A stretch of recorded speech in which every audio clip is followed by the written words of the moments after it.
Hi, hello. We're the new jury at Rafa Monamo, and we're really happy to have you here today. Right on. Thank you for having me. So, are you ready for the questions? Yeah, sure. Cool. Okay. Anytime. Okay. So we're gonna go chronologically. All right. So we were really struck by the opening of your film, by like just the beginning of your film, because we thought there were a lot of really interesting footages.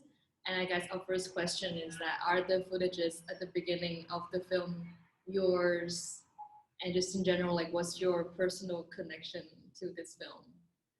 Yeah, so one, it's important to know that we shot the film the summer of 2017, the summer of 2018, and then that footage that you see in the beginning was shot in the summer of 2019. So it was while I was editing the film, kind of this local movement erupted around gentrification by Black folks in the city. And one of the things about Washington, D.C. is that we have our own style of like music. It's very homegrown. It's called go-go music. And basically, there's a whole culture around it, from fashion to, dance and all this other kind of stuff. And so one of the main points of conflict between white folks and Black folks in the city around gentrification is in go-go music, you know what I mean? And so you'll see like different like go-go like venues and things like that. It's slowly being criminalized in many ways, you know what I mean? And so something happened. There was a whole big, kind of like fuzz, and then Black folks kind of created this thing. It was basically an outdoor festival, but it was an opportunity also. It was kind of this meeting of like music and a protest. And so it was this massive outdoor protest festival thing. They call it Mochella, and basically that erupted while I was editing. So I took of course, I wanted to go shoot that footage, not really knowing how it would fit into the film, really more so to document the moment. But as I continue editing, it just kind of made, I was looking for something to begin with, and it kind of made sense to kind of like use that to really be kind of a siren's call that's calling him back to the city.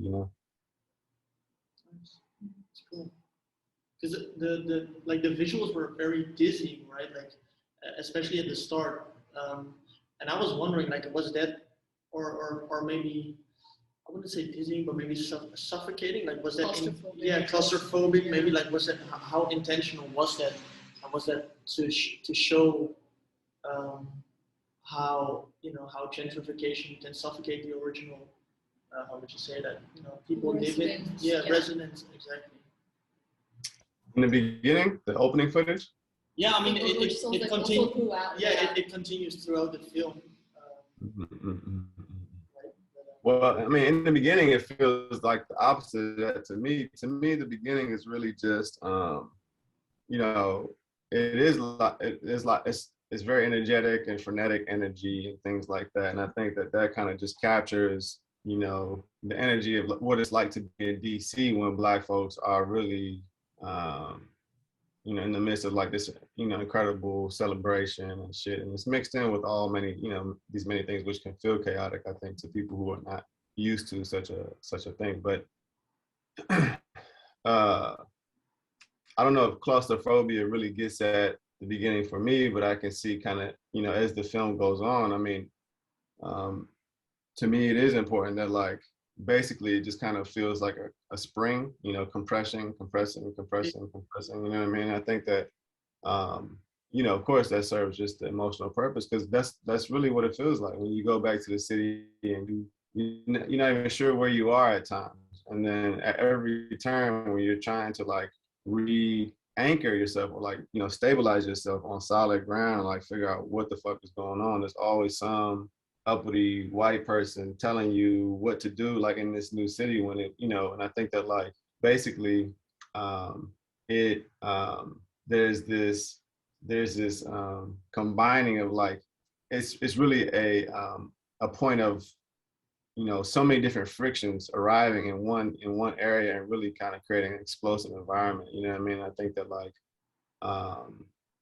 causing people to act outside of their normal selves. Like to me, like Jay's not a violent person. You know what I'm saying? He has no intention of like hurting people. And even in the beginning when the white dude is like telling him to move his truck and shit like that, like at no point do these things enter into his mind. But I think, after you start to pile on, one offense after another, on top of the fact of like alienation from the community, and on top of like your own like artistic, um, paralysis or whatever, you know what I mean? And then all these things kind of, they just build up. And I think that it's very important to just call it out now to say that like, that's where we're headed, in many ways. I think that it's already happened. There's been so many different explosions, just like seemingly random violence, in the city, but it's all connected. Yeah, yeah. Maybe I should have said like not just the beginning, but like how you said it. Like as it progresses, it gets like more compressed and more close up. Yeah, exactly. Yeah, for sure. Yeah, and I think also the parallel with like the external situation of gentrification and all these different parties coming into conflict with each other, just kind of interacting, but always in conflict. And also with this kind of inner working of this J character, I think the parallel was done just so beautifully that you can see the urgency in both the external of the J character and also the inner kind of realization of this character about his position within like the community, and also with his memory, with his childhood, with his just loved ones. And I just think that was done so beautifully, that is within the same visual language that you kind of can balance and bring out both of that. Yeah, thank you. It's also, like, it's also just like, it's so many things, because, I think that like this kind of new wave of like gentrifying white people is like relatively new, you know what I'm saying? It's relatively recent, although gentrification and displacement has been going on for decades. This kind of intensity of it is relatively new. And I think this new kind of physical element of like, white people being kind of like these foot soldiers, kind of moving Black people out, I would say it's like a decade or two kind of, phenomenon, but I think that like when you look at these other issues about like police violence, you know what I'm saying? And like, whatever, drugs and all this other kind of shit, economic, disinvestment and like dispossession, of Black people by banks and, the fucking government itself, you know what I mean? This has been the story since the beginning of Black people in, in America, period, you know what I mean? So I think that like, these are things that are already in place, you know what I mean? And white folks just kind of blend right into this overall kind of like surrounding atmosphere of like oppression, you know what I mean? I think that like that's kind of the issue, is that like,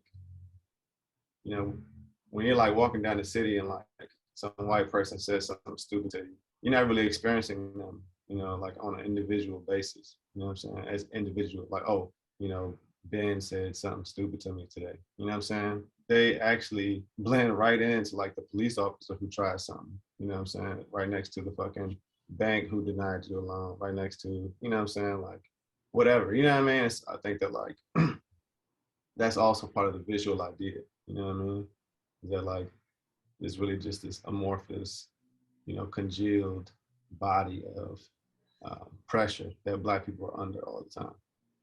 Yeah. Nice.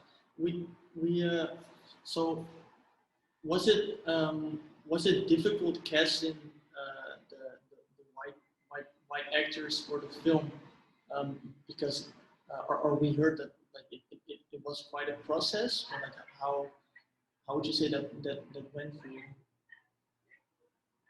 Yeah, I mean, I think that like, if you look at like DC, there's a lot. So like, there's a lot of like, if we put up a casting call online, a lot of people will respond for like these white roles, and like every time we'd be like, okay, great, 200 something people, kind of responding, but all right, we're having auditions at this location, and we wouldn't really put information about the film. It's just kind of like, Rachel is this type of person, Jake is this type of person, whatever. People respond to those very simple casting calls. And then I think two things come into play. I think really well, I think the main thing is once we told them like where the casting, where the audition is, like where we were filming, you know what I mean? I think that was the main thing that just discouraged the vast majority of people, you know what I mean? Um, and also the fact that like uh, a lot of people just didn't know white folks. Like a lot of folks in DC just don't know white folks that we like reach out to. But like the few people that we had, you know, we had to use them, you know, several different times and like different roles and stuff. That's really where this whole, you know, actual visual thing came out of, like shooting, not showing people's faces because we needed to, you know, kind of. But yeah, I mean, like it's interesting because there were a few white people who, you know, they knew what was going on, and were, you know, just like, um, I think from a position of like understanding, trying to like help to push the story in like an interesting way. But then there's like other white folks who like come in and like literally are just like like I don't know if you know, if you heard the dialogue in the cafe sequence, you know what I'm saying? When the women are drinking the mimosas and stuff and there's like blood under the table and stuff, like none of that dialogue was actually written. That's like dialogue as, as told to me by them when they come in during their auditions, and like, I was just like, introduce, just like tell me something about you, or tell me about yourself, like introductions, not even the audition itself. And then like this kind of like wild shit just starts pouring out about, yeah, I live next door to a crack house, and yeah, it used to be crazy, but now it's nice, and like stragglers from the past, and like all this other kind of shit. So I just be like, yo, like, that's crazy. Just remember what you just said to me. You know what I'm saying? All this shit, you got the role. And just like literally like the day of shooting, I just be like, yo, like, remember what, yeah. So just tell them about your neighborhood, you know what I mean? And that shit just fucking comes out, in the most kind of like benign, you know what I'm saying? Like whatever kind of way, whatever, however you want to describe it. But yeah. Yeah, that's almost kind of like cruel casualty. I feel like it's something that is so casual. You just get it from like how they are as human being, and you think it's benign, innocent, but it, at the same time, it's also pretty cruel and pretty like piercing to be. Yeah. I mean, but I think that like anything that's like so casual is not really attributable to like, you kind of like not really doing the whole, the evil justice by attributing it to individuals, you know what I mean? I think that like, that's what we kind of lose out is like, attributing like casual racism to like individual failing, you know what I'm saying? When really they're just reflecting like this larger kind of like systemic shit at play. And I think that like, yeah, you know what I mean? Cause like, yeah. And I'm sure you know that. I'm not telling you something, nothing you don't already know. And so I just feel like, yeah, it just kind of shows you how embedded. The more casual it is, the more embedded that shit is. Like the more like, rooted it is in the entire fabric of the motherfucking society. You know what I mean? So I think that like that's like an interesting like correlation. Like, you know what I mean? Because they see nothing wrong with it because that's how everybody fucking talks. Do you think your movie has the potential to maybe change perspectives of people that like different groups of people that they grow up in DC? And also, who do you think your audience has been so far? I don't know, like, which audiences have watched the movie? Do you think it's mostly Black people? Have you maybe received backlash from groups of white people because it is a very sensitive topic, of course, gentrification? So. In terms of the film's like ability to like change people's perspective, I don't really know, to be honest with you. I think that like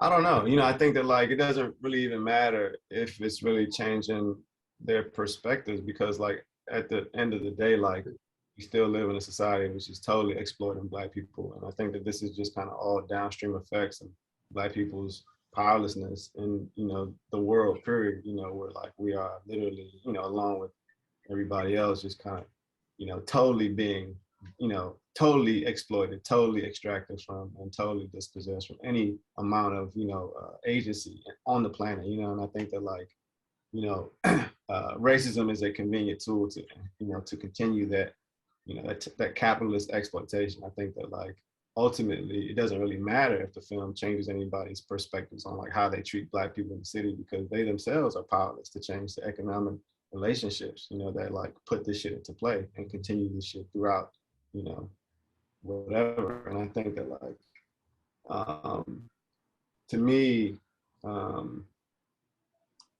if it does, in a way that's helpful, I'm happy. If it does inspire Black people to, I don't know, take our culture, to really fight to protect our culture, to really fight to like, find a way to like push back on gentrification. Like I'm happy about that. But I think that it will take really a tsunami of more films attacking this shit from all different angles, And I think also that like, to me, the film was never really designed for that anyway. It was always designed as a excuse to get my folks, my community, everybody on camera. You know what I'm saying? I think that like, that's kind of like why it was made with such urgency. That's why the timeline was so, so fast, because it was just, it was very clear that like shit was just like, if you go back now, like most of the locations, all the exteriors, everything is different. It's totally changed. Q Street itself, and I think that like, in that regard, like it was a success, we were able to, or it was a relative success, we were able to like just kind of like document these folks. And so I think that it can stand as some type of document. Yeah, I think that like, I would like for it to help, I would like for it to do something, but who can measure, at this stage. Can I ask the last question? Yeah, I think I'm just gonna round up with like one last question, which is a bit more general, but what do you think about the relationship between art and activism, like responsibility or potential to kind of marry these two things together, like art and activism? Yeah, I mean,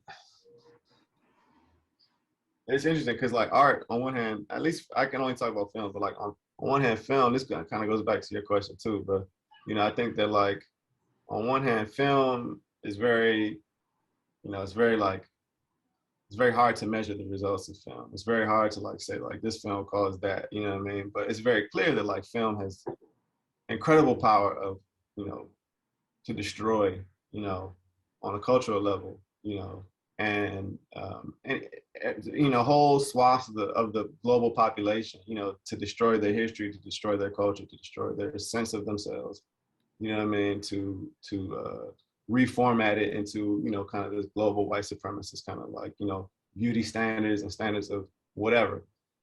And so it's very clear, like, it's important for like artists to like step into that kind of like arena to do work.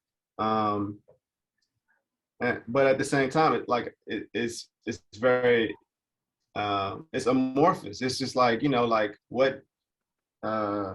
what has, if you compare filmmaking, for example, to the work of a doctor or a teacher, it's very clear, the differences and the immediate impact that like people can cause in the direct, immediate day-to-day existence and material realities of people. You know what I mean? And filmmakers cannot do, what teachers and like doctors or whatever can do, you know what I mean? At all. So I think that like for me, running up against that wall as somebody who wants to do good in the world and like help, folks or whatever, film has been very frustrating in that way because it's a very long game, you know what I mean? With, like I said, almost no way to measure the results of your work. So for me, it has been important, it's only when I started getting into organizing, like community organizing, that suddenly I started to feel like this imbalance was starting to reach some type of balance. Suddenly I'm combining this kind of long game work with very immediate, not always immediate, but a very like physical underground hands-on kind of work. And I think that like, I think that is me trying to merge these two things, trying to merge the art with the actual like, activism or whatever you want to call it. Because I think that sometimes filmmakers get caught up in the idea that like films change the world and we can do this and and the power of media and all this kind of shit, and just kind of remain secluded, you know what I mean? Very disconnected from everybody else, you know what I mean? It's really just filmmakers, you know what I'm saying? I'm talking amongst themselves, you know what I mean? In a way that like the vast majority of the population could care less about, you know what I mean? And I think, you know, even their participation in like mainstream media has kind of proved that. Like people go watch like Marvel films just to fucking get away. Like they have no real actual emotional connection to them. They can't remember one from the other. You know what I mean? I think that like artists have basically decided, or many artists basically, you know, make take the decision to really have nothing to do with people. You know what I mean? And I think that like that's not something I'm interested in. I'm very interested in my art kind of being immediately applicable and reflective of like, you know, the people I care about, the people around me, the world at large, you know, and to really, you know, to really just be focused on like, you know what I mean, on like actual material goals, you know. Yeah. Yeah, that was quite an answer. Wow. Yeah, right.